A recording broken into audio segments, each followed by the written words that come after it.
Hey guys, welcome back to Rack, where we talk all things audio production and sound. We are going to talk about 3 skills that you can develop that will make you a better audio engineer overnight.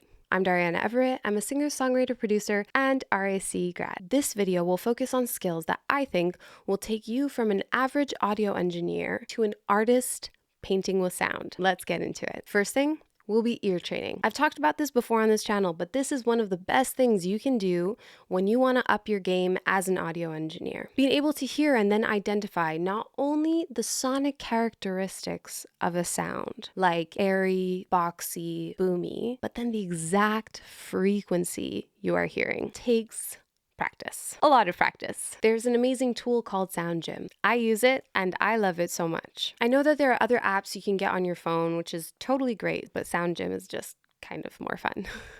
Honestly, it's just about training your ears to recognize frequencies and then recognize them quickly and easily. This is very helpful to use with a reference track when you're trying to tune a room. If you know a song really well and then you hear it in a room, you'll be able to discern what frequencies are either boosted or lacking, and then you can make the adjustments necessary for it, thus tuning a room. Another thing is finding difficult or clashing frequencies in a mix. If you have a mix of an acoustic guitar and a vocal, but want the whole thing to sound powerful and present, you will have to sculpt space in the guitar so that the best parts of the vocal can shine. And vice versa with the guitar, when there are certain parts of the guitar that should shine. The ability to not only identify the frequency spectrum easily, but then to understand the best and the worst parts of your sound source or instrument. The second skill that I think would make you a better engineer overnight is automation. By learning automation and how and why you really want to use automation, I personally think you will be able to take mixes that were like a 5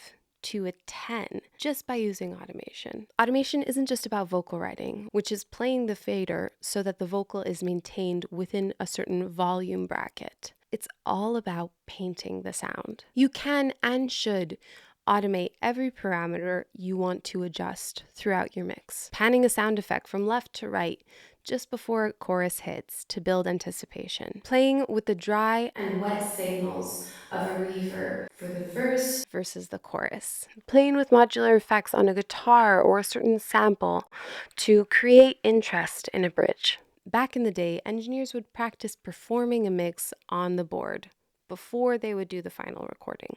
And sometimes you would have multiple engineers performing on different tracks because there was just so much to do and you were cutting it to tape. Now, we've got automation in our DAWs, so we can go beyond what previous generations could do in the analog world. The third thing you can do, which would make you a better audio engineer overnight, is learning the basics of acoustics. How do our ears actually hear sound? If you understand how you are listening, how sound waves work, how speakers work, if you have good ear training that allows you to identify frequencies, I totally suggest you do a hearing test so you can hear how well you hear or until what frequency you hear. When you understand some basics about acoustics, making sure you are getting the necessary info that you need becomes much easier. Understanding the Fletcher-Munson curve, this is kind of just how we hear, allows you to make decisions in your mix to how the audience will actually hear the mix. This does not equate to clear mathematical loudness, like 6 dBs in one frequency band is equal to 6 dBs in another frequency band, but much more about perceived loudness. As not all studios, headphones, monitors are the same. Understanding your listening environment, your speakers, your headphones, your room, your frequency response, the color, will give you the freedom to mix your mixes confidently. There are softwares like SonarWorks that will create a phase inversion of the analyzed sound you're giving it. So like the speakers or the headphones or your room, and this will give you a flat response to mix on. So those are my tips for things that you can do and work on overnight. You don't have to spend a long time doing it. The more you do it, the better you'll be with it.